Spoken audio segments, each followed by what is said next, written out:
Muy buenas tardes, autoridades y personalidades que nos acompañan, maestros, alumnos, personal administrativo y de servicios que conformamos la institución de Facultad de Derecho, Campus Mexicali de la Universidad Autónoma de Baja California. Bienvenidos sean todos a esta última conferencia de nuestra semana de aniversario, cerrando con broche de oro con nuestro participante el día de hoy, nuestro conferencista, a quien ahorita presentaremos.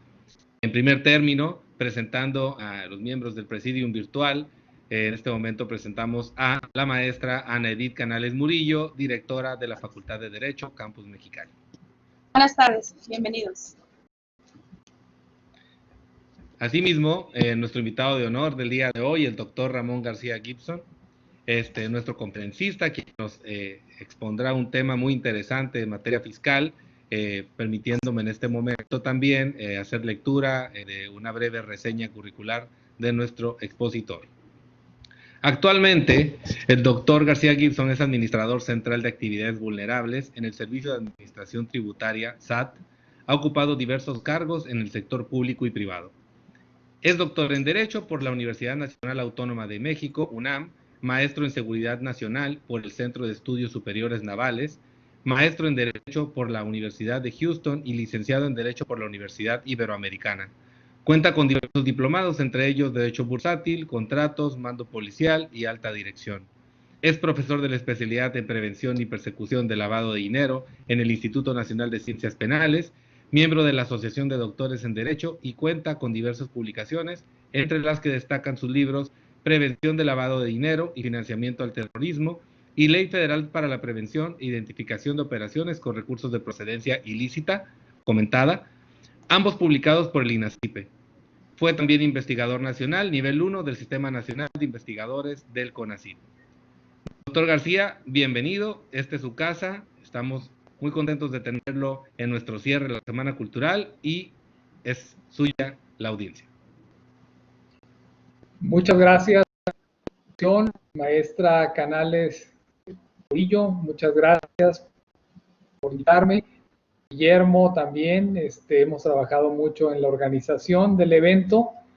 Y bueno, pues les decía que para mí es un honor estar en la Universidad Autónoma de Baja California, ABC, de forma en línea en esta ocasión, pues porque para mí me siento también como en casa porque soy baja californiano, soy de Ensenada. Entonces, para mí, pues realmente es un especial momento el estar pues con todos ustedes conectado. Y el día de hoy, si pudiéramos poner por ahí la presentación, les voy a hablar de un tema algo novedoso, que es el tema de la prevención del lavado de dinero en el sector no financiero. Se ha preparado esta presentación con la idea de darles a ustedes, de alguna forma, una idea muy general de lo que es esta estructura de prevención del lavado de dinero en un sector que no es obviamente el sector financiero, que son bancos, casas de bolsa, etcétera. A lo mejor para todos ustedes es muy conocido el que existen estos esfuerzos de prevención del lavado de dinero en ese sector financiero, pero tal vez no hayan escuchado ustedes mucho el tema de que también existe una estructura de prevención del lavado de dinero en un sector fuera del mismo. Y aquí es lo que vamos a ver, cuál es ese sector, qué es lo que se ha hecho en la presente administración dentro de este sector, y bueno, toda esta estructura que existe para el tema de la prevención del lavado de dinero. En muchas ocasiones ustedes han oído el término lavado de dinero, lo han visto, ¿no?, en algunos casos, etcétera, pero existen dos pilares fundamentales en esta materia. Tenemos lo que es el plano de la prevención del lavado de dinero, que lo conforman todas las autoridades de este sector, que es la Comisión Nacional Bancaria y de Valores, el SAT en este caso, representando la Comisión Nacional de Seguros y Fianzas, la CONSAR y la Unidad de Inteligencia Financiera, la UIF. Y tenemos otro pilar también importante, que es el persecutorio. Ya cuando se está persiguiendo o se está combatiendo al lavado de dinero, tenemos las autoridades en esta materia, que son la Fiscalía General de la República y también las distintas policías, Guardia Nacional que existe en este ámbito de la investigación policial para esta materia. Recientemente también hay en los estados algunas unidades de inteligencia financiera a nivel estatal que de alguna forma se conectan con lo que es la Unidad de Inteligencia Financiera Federal o lo que es la UIF. Entonces, como primer punto, les quería yo comentar un poco de los antecedentes, de los antecedentes legislativos de lo que es propiamente la regulación aplicable en materia de prevención del lavado de dinero para estas actividades vulnerables. Entonces, tenemos una ley federal para la prevención e identificación de recursos de procedencia ilícita, que le llamaremos por su nombre corto Ley Antilavado, que data del año 2013. Aquí lo que quiero que ustedes empiecen a ver, todo lo que es este marco normativo para las actividades vulnerables, que tiene, pudiéramos decir, un gap en el tiempo comparado con lo que es el sector financiero. El sector financiero, lo que son bancos, les repito, sobre todo casas de bolsa, SOFOMES, SOFIPOS, los centros cambiarios, tienen regulación que data del año 1997. Entonces, entre el año 1997 y 2013, que es lo que aplica para este sector no financiero, pues existe algunos años de diferencia, como lo pueden ver. Entonces, es en el año 2013 cuando entra en vigor la Ley Federal Antilavado de Dinero y posteriormente también su reglamento y las reglas de carácter general. Entonces, hay que tener mucho en mente estos antecedentes. Si no han tenido oportunidad de leer la ley, creo que es una lectura importante, porque vienen todas las obligaciones referentes a lo que es tanto sector financiero, pero cuando habla el capítulo de sector financiero, lo refiere a su regulación en esta materia de la regulación que les menciono del año 97. Entonces tenemos todo este normativo, una ley, un reglamento y unas reglas de carácter general para la prevención del lavado de dinero. El objeto de la ley es, pues obviamente, proteger al sistema financiero y a la economía nacional. Como ya les dije, el sector financiero se rige por sus propias disposiciones y lo que es la economía nacional es de lo que vamos a hablar en esta ocasión. ¿Cómo se protege la economía nacional? ¿De qué forma vamos a proteger la economía nacional también? En ese sentido, a través de lo que denominamos la prevención del lavado de dinero en las actividades vulnerables. Yo tengo a cargo la Administración Central de Asuntos Jurídicos de Actividades Vulnerables dentro del SAT. Esta Administración Central se encuentra dentro de la Administración General de Auditoría Fiscal Federal. Y tenemos algunas funciones asignadas que les voy a compartir a continuación.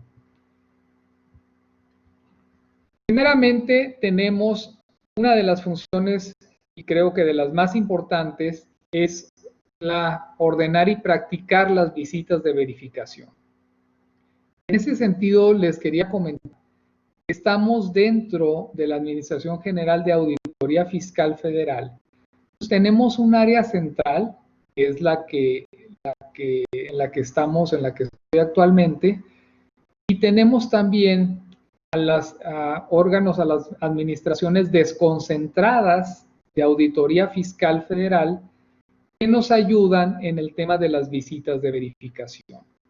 Aquí un tema muy importante es estamos hablando de un tema diferente en este sentido de las verificaciones a la auditoría propiamente fiscal que ustedes conocen. Todas estas desconcentradas realizan visitas también de auditoría fiscal. Pero hemos preparado un equipo dentro de estas administraciones desconcentradas que están especializados en el tema de la verificación de prevención de lavado de dinero. Entonces, tenemos una red, tenemos un área central y además tenemos una red distribuida al interior de la República que nos apoya en el tema de verificación del cumplimiento de los ordenamientos que les mencioné en un inicio. La ley, acuérdense que hay una ley federal antilavado, hay un reglamento y hay unas reglas de carácter general. Entonces es muy importante tener esto en mente. Obviamente después de las visitas de verificación se dan a conocer los hechos de las omisiones. Posteriormente les voy a plantear todo lo que es el procedimiento administrativo de todas estas verificaciones. Y bueno, al final de esto se imponen sanciones.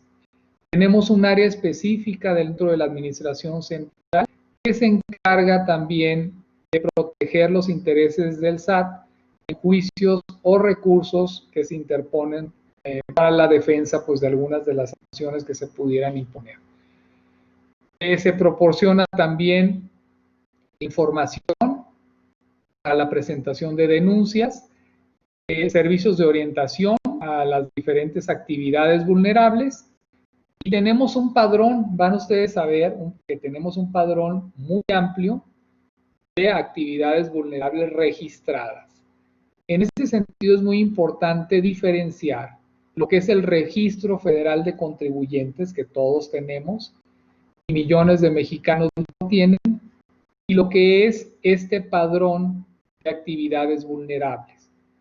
Cómo se deben de dar de alta ante el SAT todas aquellas actividades que de acuerdo con la ley se consideren vulnerables, y lo vamos a ver posteriormente cuáles son esas actividades, siempre y cuando realicen algunas con ciertas características.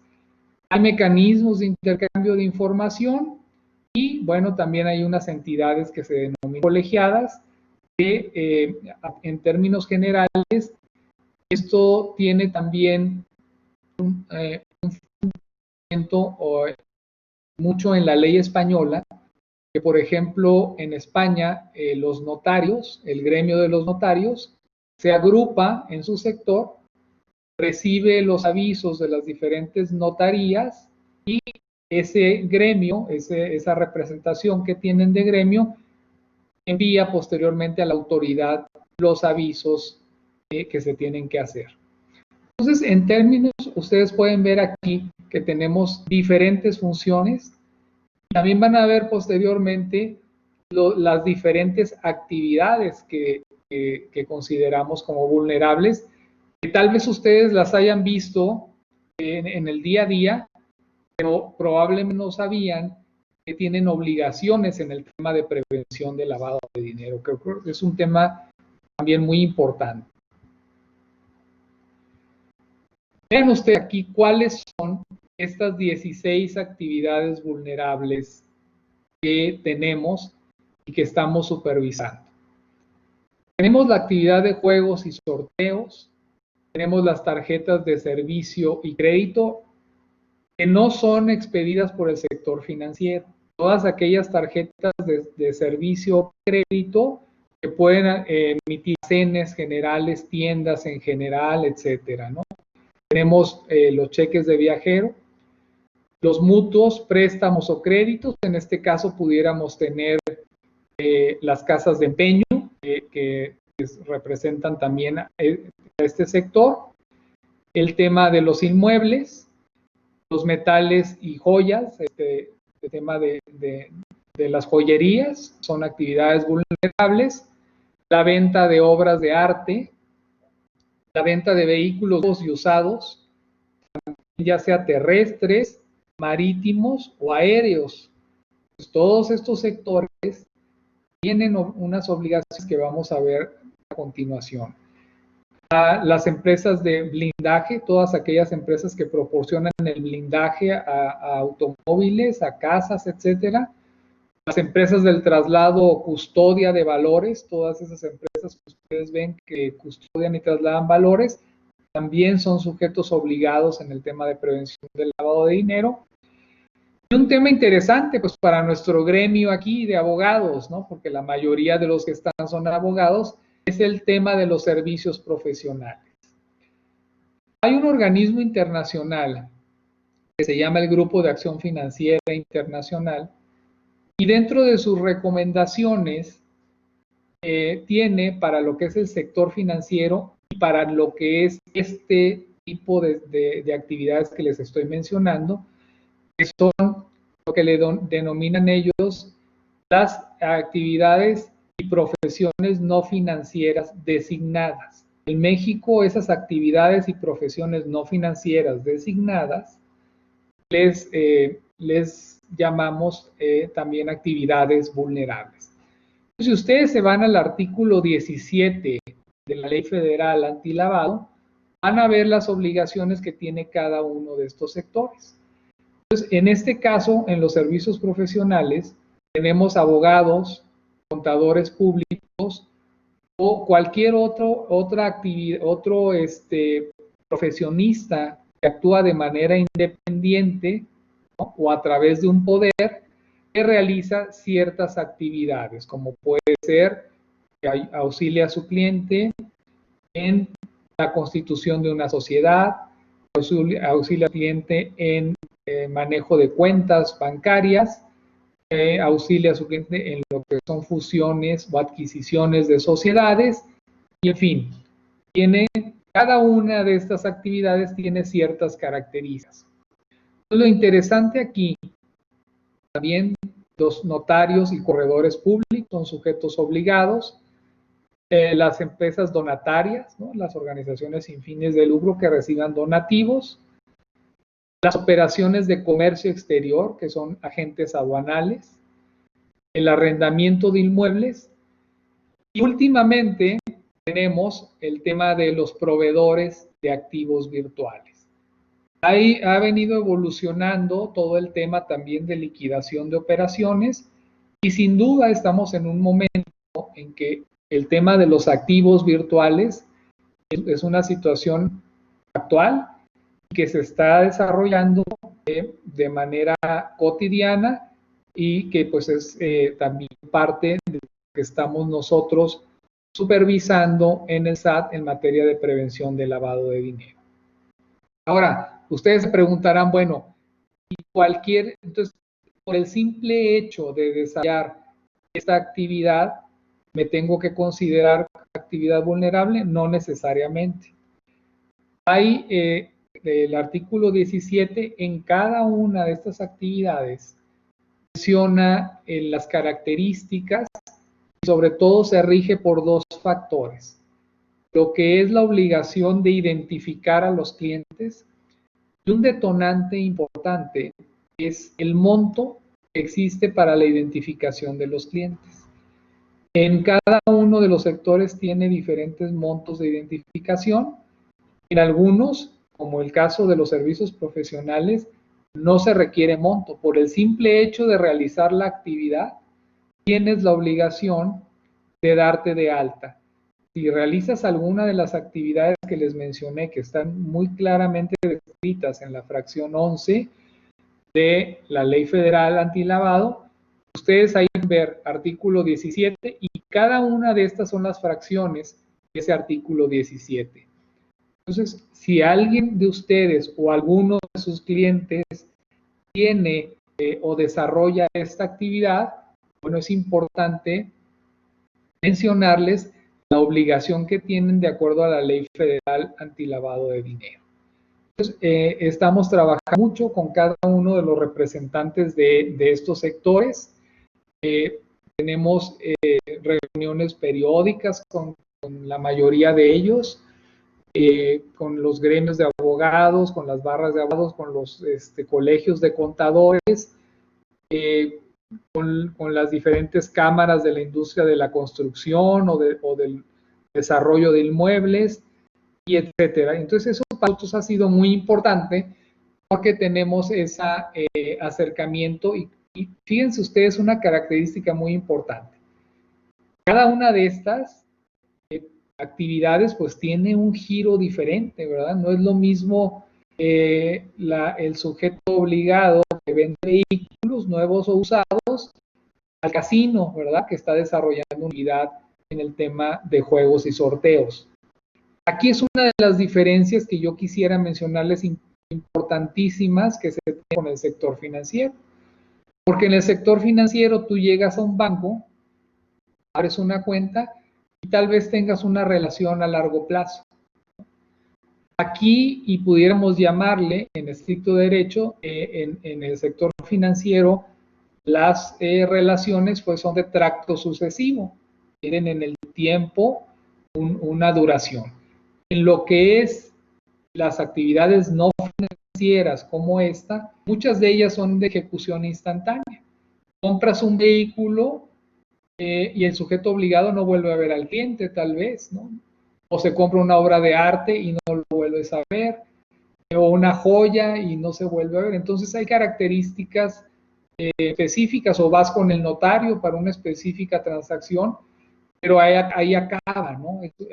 Es de ejecución instantánea. Un servicio profesional también, ¿no? A lo mejor, bueno, ya se resuelve el asunto y ahí termina. Entonces, es una de las características importantes que habría que resaltar en esta materia. Fíjense, de todo lo que les comenté, tenemos un padrón de casi 100,000 actividades vulnerables registradas en el SAT. Comparado con el sector financiero, que pues alrededor, cerrando números, pudiéramos decir de 4,000 sujetos obligados entre bancos, casas de bolsa, sofón, centros cambiarios, transmisores, etcétera. Nosotros tenemos casi 100,000 sujetos obligados que tenemos que supervisar. Y ustedes los pueden ver ahí cómo están distribuidos, ¿no? En primer lugar están los derechos personales de uso o goce de inmuebles, la transmisión de derechos sobre bienes inmuebles, ¿no? Las casas de empeño, etcétera. Servicios profesionales, pues tenemos un número importante de servicios profesionales que se han dado de alta como actividad vulnerable. Por eso, repito, es muy importante.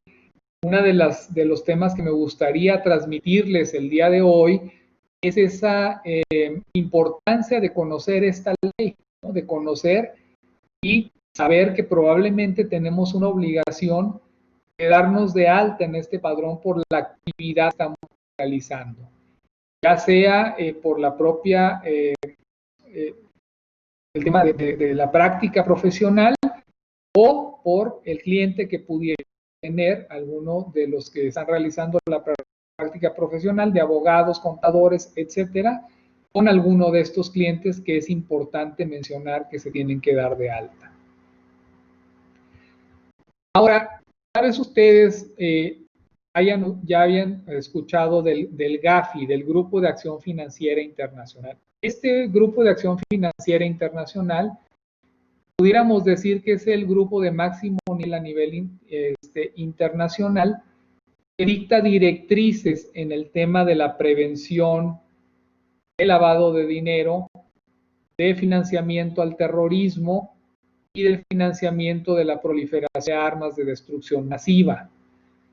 Este GAFI tiene 40 recomendaciones que lo tienen que seguir los países miembros. México es miembro del GAFI desde el año 2000, que es un punto importante a resaltar. México ha tenido diversas evaluaciones. Tuvo una evaluación de este Grupo de Acción Financiera Internacional en el 2008. En el 2008 le dijo a México, bueno, tienes controles para el sistema financiero, pero no tienes controles de prevención de lavado de dinero, financiamiento al terrorismo, para lo que es sector no financiero, que es todo lo que les estoy mencionando, todas estas actividades que se mencionan ahí.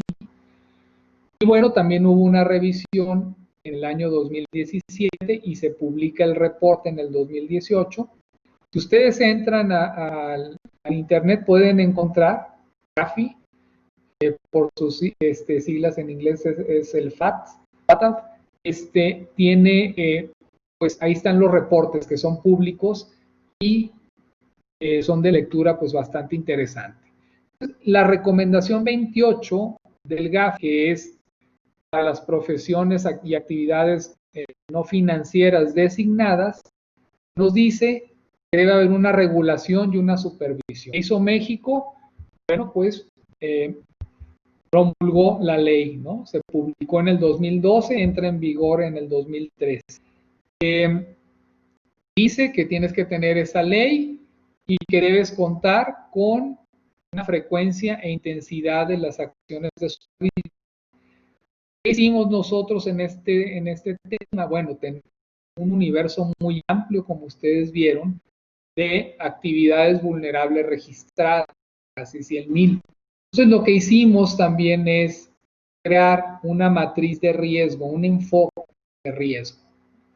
En ese sentido, vamos a hablar posteriormente de esa matriz, de ese enfoque de riesgo, cómo lo fuimos desarrollando. También evaluamos, ¿no?, la idoneidad de los controles y las políticas. En nuestras revisiones vemos si estos sujetos obligados cumplen adecuadamente con lo que prevé la ley, el reglamento o las reglas de carácter general. Nuestra supervisión, pues como les menciono, está basada en el riesgo. ¿Qué es esto de basado en el riesgo? Van a ver también ustedes que muchas de las acciones preventivas, no nada más en el tema de lavado de dinero, tienen un eje que es una matriz o un enfoque de riesgo. A veces no puedes abarcar todo el universo de actividades que puedas tener la obligación de supervisar. Entonces vas a priorizar aquellas que te representen un mayor riesgo en la materia, ¿no? Y que puedan ser tengan mayor susceptibilidad para ser utilizadas para el tema del lavado de dinero. Y bueno, finalmente las facultades para monitorear y sancionar en casos de incumplimiento. ¿Qué tienen que hacer todas estas actividades, los vendedores de autos nuevos y usados, los casinos, etcétera, las casas de empeño, los agentes aduanales, todas estas actividades que les mencioné? ¿Qué tienen que hacer, ¿no? Ustedes se preguntarán, bueno, ¿cuáles son sus obligaciones? Primero, siempre y cuando reúnan, les repito, las características de lo que menciona la ley, tienen que darse de alta en el padrón de actividades vulnerables que maneja el SAT. Hay un portal PLD, le llamamos en el SAT. PLD es prevención del lavado de dinero. Hay un padrón en el que tienen que dar de alta todas estas actividades mencionadas. Se tiene que designar dentro de estos sujetos obligados, dentro de estas vendedores de autos, en los casinos, en las casas de empeño, todos los que sean personas morales, tienen que designar a un responsable encargado del cumplimiento. Tal vez algunos de ustedes hayan oído mucho de la figura del compliance officer o oficial de cumplimiento. Todos los bancos, todas las casas de bolsa en el sector financiero tienen la figura de lo que se denomina el oficial de cumplimiento. Aquí para estas actividades tenemos también lo que se conoce como el responsable encargado del cumplimiento de la ley. Una herramienta importantísima a nivel mundial, a la conferencia o a la plática que ustedes van a nivel mundial, hay un pilar muy importante en la prevención, es identificar a los clientes. Entonces, estas actividades lo que tienen que hacer es, llega un cliente, voy a vender un vehículo, que lo va a comprar cierta persona, cliente de la gente. Bueno, lo tengo que identificar a través de un formato, le tengo que solicitar información, tengo que tener un expediente de él. Entonces, esa es una obligación que le marca la ley y que yo como autoridad supervisora le voy a revisar a esa agencia de autos. Le voy a revisar al casino también. Si llega una persona a un casino y realiza una actividad por cierto monto, veintitantos mil pesos, tiene que solicitar la información y crear un expediente de ese cliente. También otra de las obligaciones importantes que hay que tomar en cuenta es que todos estos sujetos obligados también tienen un umbral cuando realizan cierta operación. Por ejemplo, cuando un cliente les compra un vehículo por cierto monto, tienen que dar un aviso a la unidad de inteligencia financiera, a la UIF, que probablemente ustedes ya hayan escuchado de la UIF, de la unidad de inteligencia financiera. Entonces se presenta un aviso cuando cierto cliente realiza una actividad por ese monto. Y bueno, en términos generales, lo que está ahorita en boga en el tema de la prevención del lavado de dinero es la identificación del beneficiario final. ¿Quién está atrás de la operación? Porque puede presentarse una persona y no es realmente quién es el beneficiario final de la operación. Entonces, otra de las opciones es contar con la constancia del dueño beneficiario. Entonces, como ven, bueno, hay que darse de alta, pero existen también muchas obligaciones que se tienen que realizar. Y todo esto es un marco jurídico creado precisamente para la prevención. Entonces, en el tema de la prevención, siempre lo he mencionado, tan importante es el sujeto obligado que les mencioné, todo lo que son estas entidades, el casino, el vendedor de autos, el notario público, el contador público, el abogado, el contador, juegan un papel muy importante en la prevención del lavado de dinero. Entonces, y al cumplir con estas obligaciones, al final del día, se tiene que presentar un aviso de manera mensual. Si llegas al umbral del aviso, se tiene que presentar ese aviso a la unidad de inteligencia financiera a través del SAT. La verificación, ya lo se mencionó en términos generales, bueno, pues hay una matriz de riesgo que fue creada para el tema de la verificación. Ahorita vamos a ver en qué consiste esa matriz. La tiene un área independiente a nosotros, con ustedes, muchísima información, se genera mucha información y el insumo al área pues para que se haga la visita de su y se den los resultados de la misma. El procedimiento de verificación está pues muy apegado a la Ley Federal del Procedimiento Administrativo y a la propia Ley Federal Antilavado. Entonces todos los que aquí conozcan lo que la Ley Federal del Procedimiento Administrativo lo van a ver bien, pero se los pongo aquí un poco en un diagrama de lo que es este procedimiento de verificación.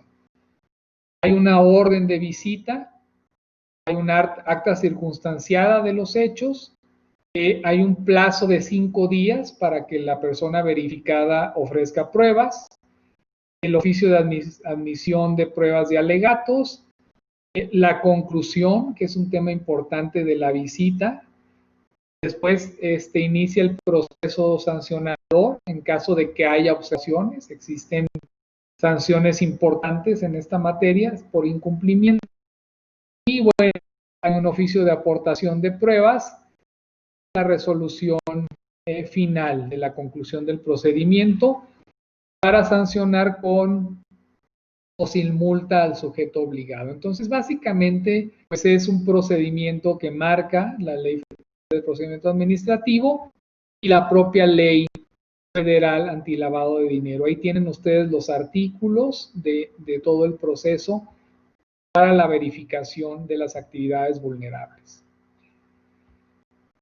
Pues el enfoque basado en riesgo también es muy importante tenerlo en cuenta, ¿no? Pues es importante tener ese enfoque para asegurar que las medidas de prevención mitiguen estos riesgos de lavado de dinero.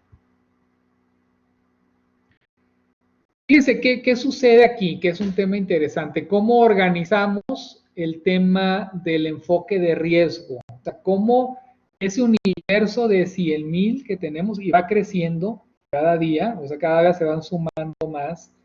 Yo me imagino que probablemente después de esta plática se van a unir más sujetos obligados, porque el tema es dar a conocer. Es un tema a lo mejor que todos hemos oído en el tema de la prevención del lavado de dinero, como muy del sector financiero, ¿verdad? Como muy del sector financiero, de que ahí es donde se debe cumplir. Pero bueno, tal vez no sabíamos, ¿no? Que a lo mejor el vendedor de autos usados que está en cierto lugar tiene la obligación de darse de alta y de cumplir con esta ley. A lo mejor la joyería que está en cierto lugar, si se realizan operaciones por ciertos montos, pues también tiene la obligación. O la persona que está rentando un inmueble, si la renta del inmueble llega a determinado monto que marca la ley, inmediatamente tendrías que darte como actividad de alta como actividad vulnerable. Entonces es muy importante tener eso en cuenta y pensar siempre el detonante para darte de alta es el monto de la identificación que te marca la ley. Me puedes preguntar, oye, es que yo le rento la casa o un departamento a pues cierta persona, pero me paga X monto de renta, ¿me tengo que dar de alta? No. Si llega el monto al umbral que se menciona, entonces sí tendrías que darte de alta como actividad vulnerable. Está muy claramente descrito en la ley y bueno, pues no quisiera irme caso por caso porque tiene cada uno sus montos, pero es importante. O el vendedor de autos, ¿verdad? Si llega a cierto monto. Ahora, otro tema interesante que existe es la restricción para liquidar operaciones en efectivo.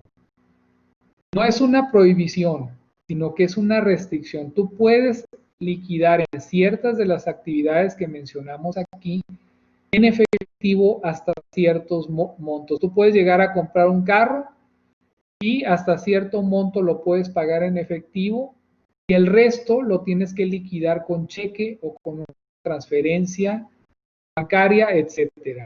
Porque bueno, el incumplimiento a esas obligaciones es que el sujeto obligado pues tiene que pagar una multa por el monto de la actividad que recibió en efectivo, etcétera. Otro tema interesante también, fíjense ustedes, por el incumplimiento de la ley, ya les dije que hay 3 pilares fundamentales. Identificar clientes, dar aviso y restricciones en efectivo que menciona la ley. Pero existen 3 casos de las 16 actividades vulnerables que les he comentado.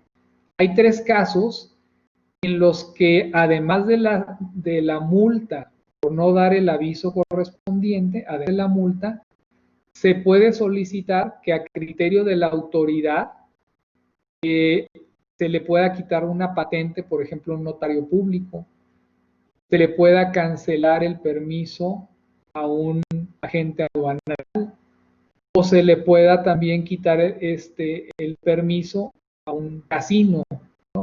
A una actividad de juegos y sorteos. Entonces, hay consecuencias importantes por el incumplimiento de la ley. Les decía yo que tenemos un modelo de riesgo para la supervisión, es una matriz de riesgo. Cada una de las actividades vulnerables que les he mencionado tiene un riesgo asignado que se basa, y les recomiendo también, fíjense, el Grupo de Acción Financiera Internacional, el GAFI, tiene una guía de enfoque de riesgo para la actividad de los abogados y de los contadores. Entonces, les recomiendo también esa guía, porque les va a servir mucho, ya sea para los que trabajan en un despacho o en lo individual, realizan una actividad legal de abogados, ¿no? Entonces, tanto el sector privado de los sujetos obligados tiene la obligación de tener un enfoque de riesgo, como la autoridad Nosotros, para cubrir esos 100, pues nos basamos en las operaciones de los clientes. Son nacionales o extranjeros, son personas físicas o morales. PEPs, lo van a oír mucho, son las personas políticamente expuestas, ¿no?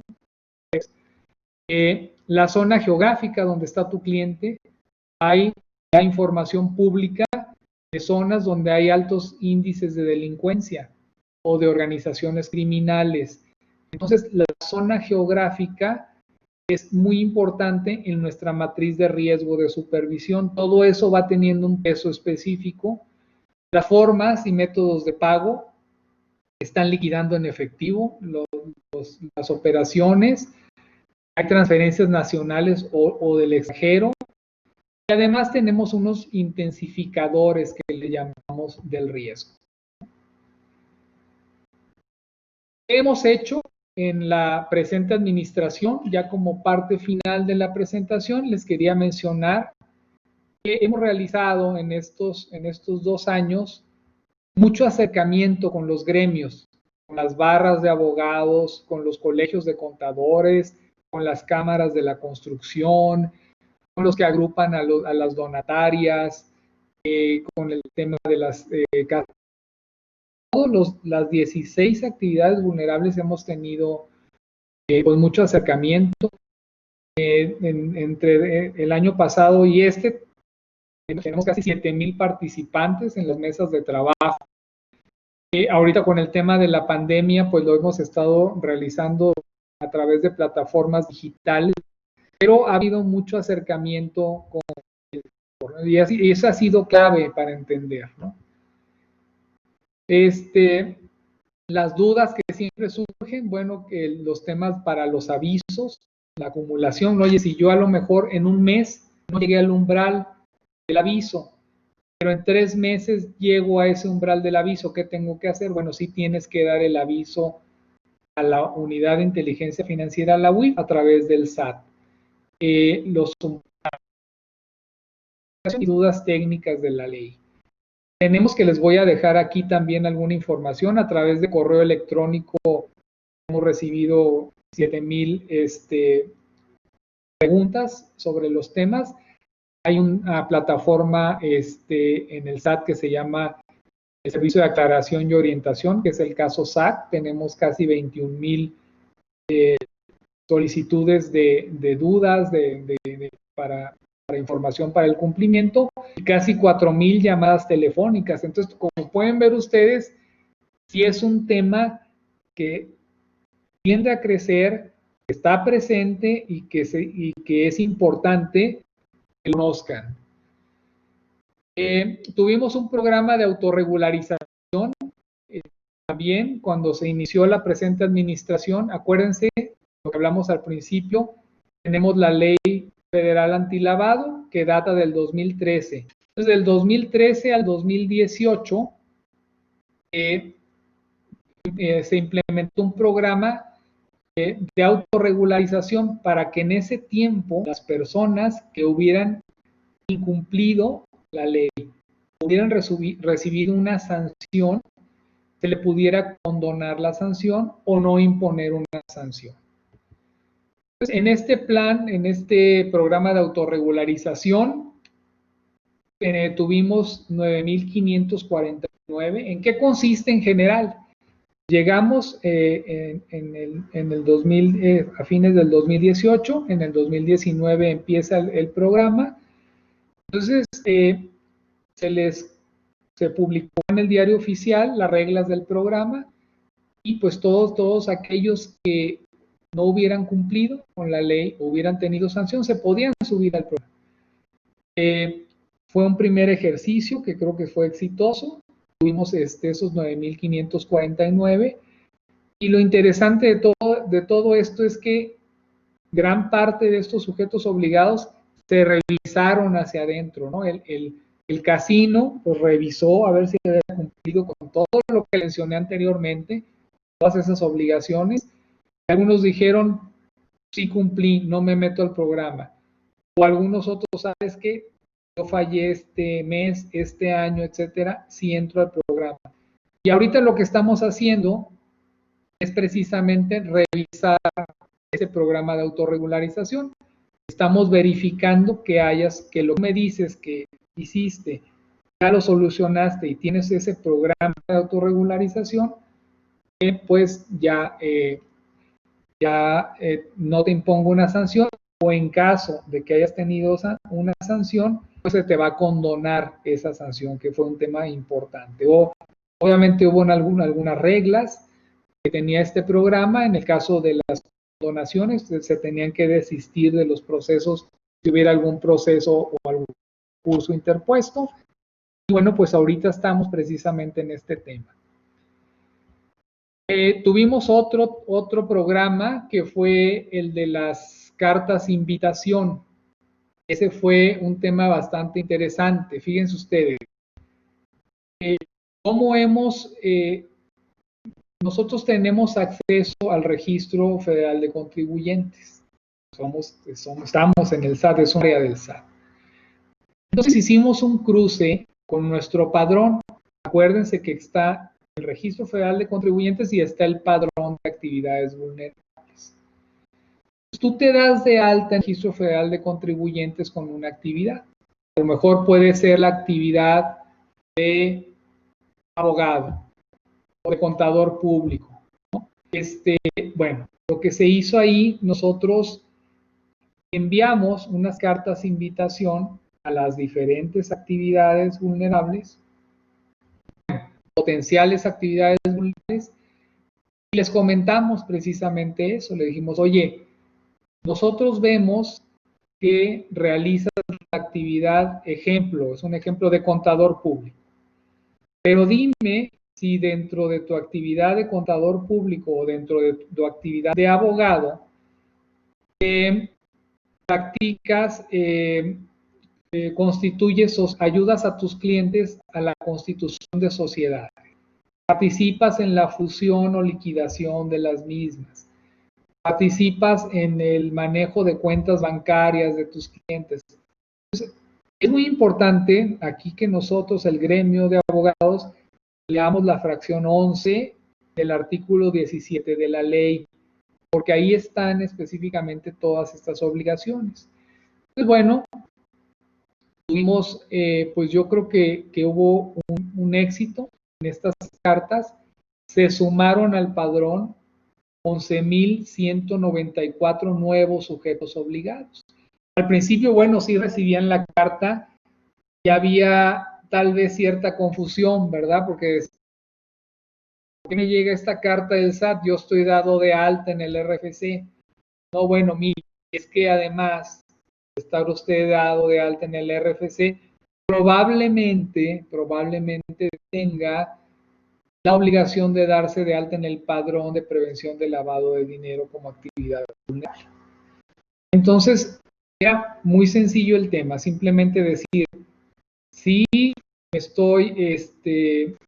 si reúno las características de la fracción que me toca, o soy un rento inmuebles, o construyo y vendo inmuebles, etcétera. Bueno, pues entonces sí me voy a dar y me tengo que dar de alta. O no, fíjate que sí soy contador, pero no hago ninguna de esas funciones. A lo mejor nada más hago auditorías, ¿verdad? Bueno, está bien. O llevo la contabilidad, pero no constituyo sociedades, no manejo cuentas bancarias, etcétera. Entonces nos respondían con esa situación y bueno, pues así se hizo este esfuerzo. Es un esfuerzo que vamos a continuar. Hicimos ese primer ejercicio y creo que es bueno para todos porque en el momento de que tú, y es con la intención, con una intención abierta, nosotros tenemos la instrucción de actuar abiertamente en este sentido y tratar de ayudar y sumar a las personas o a los sujetos potenciales, sujetos obligados, porque además les va a servir, les sirve el que estén cumpliendo, el que estén dados de alta en este padrón, en el que estén generando avisos. Y qué cosa más importante, pues identificar, ¿no? Identificar a tus clientes, saber quiénes son tus clientes, y de esa forma pues vas a proteger también lo que mencionaba, que es el objeto de la ley. proteger al sistema financiero y a la economía nacional, porque ese es el fin de la creación de la ley. Entonces, bueno, en términos generales, esto es lo que les quería transmitir la tarde de hoy aquí a todos mis paisanos. Mencionarles que esto es un tema, bueno, pues que llegó para quedarse, es relativamente nuevo, estamos hablando del 2013 para todos estos sectores, comparado con el financiero, el sector financiero que ya tiene algunos años desde el año 97. Entonces, es muy importante tomarlo en cuenta, saber que existe esta materia, ¿no? Para también los estudiantes, que sepan ustedes que existe esta materia, que existe esta ley federal para la prevención e identificación de operaciones con recursos de procedencia ilícita, que hay un reglamento, que hay unas reglas, y que muchas de las actividades que ustedes ven, saliendo tal vez ahorita de la universidad, se pueden topar con una casa de empeño, con un lote de venta de carros, con una inmobiliaria, con una constructora, con un notario público, ¿no? Pueden ir a una tienda y a lo mejor la propia tienda les da crédito, y una tarjeta que no es emitida por el sector financiero. Entonces, saber ustedes que todos esos sectores tienen obligaciones en el tema de prevención de lavado de dinero. Y bueno, con esto finalizamos nuestra charla. Les quiero dejar aquí los datos para cualquier situación, cualquier consulta. Como vieron, tenemos nosotros ahí pues muchas consultas y en serio se les contestan lo más rápido posible, pero todas, me aseguro que todas se resuelvan. Y también tiene Guillermo mi correo personal, con todo gusto se los puede proporcionar. Cualquier duda que tuvieran en esto, estamos a sus órdenes. Y bueno, pues me resta más que agradecer a la maestra Canales Murillo, a la directora, a Guillermo y su equipo también por el apoyo en esta organización. Y bueno, pues muchas gracias por su atención. Esperando que haya sido de utilidad esta plática, esta charla, y que bueno, pues todo les despierte una inquietud en una materia relativamente nueva. Muchas gracias. Muchas gracias, doctor García Gibson. Sin duda, una exposición excelente. Esperemos que haya muchos nuevos sujetos obligados, como dice usted, después de esta exposición. Le queremos agradecer mucho su presencia y que se haya podido dar un espacio en su agenda ocupada que tiene con esta función que desempeña en el SAT. Le queremos dar una constancia virtual, se la vamos a enviar también de manera de correo electrónico, pero de una vez en este momento podemos darle lectura para que adelantemos un poquito y tratemos de hacerlo un poco más personalizada, ¿verdad? En la Universidad Autónoma de Baja California, la Facultad de Derecho Mexicali, otorga la presente constancia al doctor Ramón García Gibson por su excelente participación en la 47 semana de aniversario con el tema La prevención del lavado de dinero en actividades vulnerables. Dentro del marco de nuestra semana de aniversario, nuestro lema por la realización plena del hombre, Mexicali, Baja California, 29 de octubre del 2020, firma la directora, la maestra Ana Edith Canales Murillo, y nuestro subdirector, el maestro Roberto Villa González. Pues muchísimas gracias y espero verlos pronto físicamente por allá, ¿no? Y bueno, pues siempre es un honor maestra, un honor Guillermo, el poder haber participado y pues estar en contacto con ustedes, ¿no? Para mí es muy importante.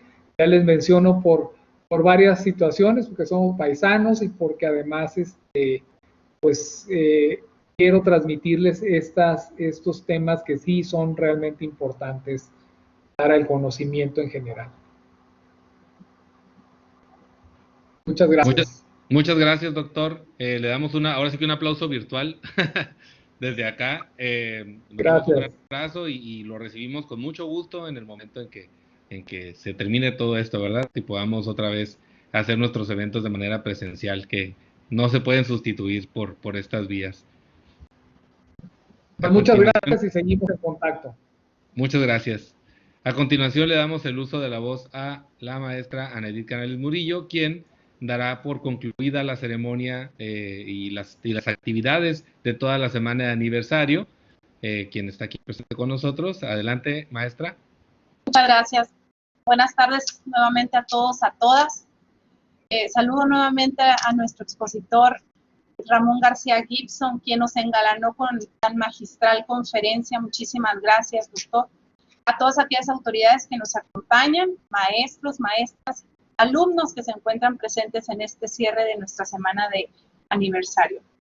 Quiero agradecer a todos aquellos docentes que han participado en la organización de esta semana de aniversario, maestro Guillermo Torres, maestra Marina Gisela, y un especial reconocimiento a nuestros ingenieros de informática, Lourdes Chávez, ingeniero Omar Lorenzo, Iván García. Sin su apoyo y conocimientos, esto no habría sido posible. En este día se han visto materializados los esfuerzos y estamos por concluir los festejos de un año más de nuestra querida facultad. Hoy podemos decir que este festejo fue histórico. Nunca se había llevado a cabo bajo esta modalidad. Haberlo llevado a distancia hace énfasis a nuestro ya adoptado lema también, que la UABC no se detiene. Tuvimos conferencias de vanguardia, temas novedosos, expositores de lujo. Todo esto en honor a un año más de vida de nuestra facultad. Sin embargo, todo lo que inicia llega a su fin para iniciar un ciclo más. Agradecemos su participación y en este momento daré por concluida, siendo las 18:03 del día 29 de octubre de 2020. Doy por clausurada nuestra 47ª semana de aniversario de la Facultad de Derecho Mexicana. Hasta pronto. Muchas gracias, maestra Canales. Y con esto finalizamos nuestro evento. Gracias a todos los asistentes, gracias a todo el equipo técnico. De verdad que definitivamente esto no es posible sin su participación y esperemos que este tipo de eventos podamos seguirlo repitiendo y no esperar hasta la semana de aniversario, ¿verdad? Que les vaya muy bien. Buenas tardes, doctor, buenas tardes, maestra, buenas tardes. Cuídense mucho y nos vemos pronto.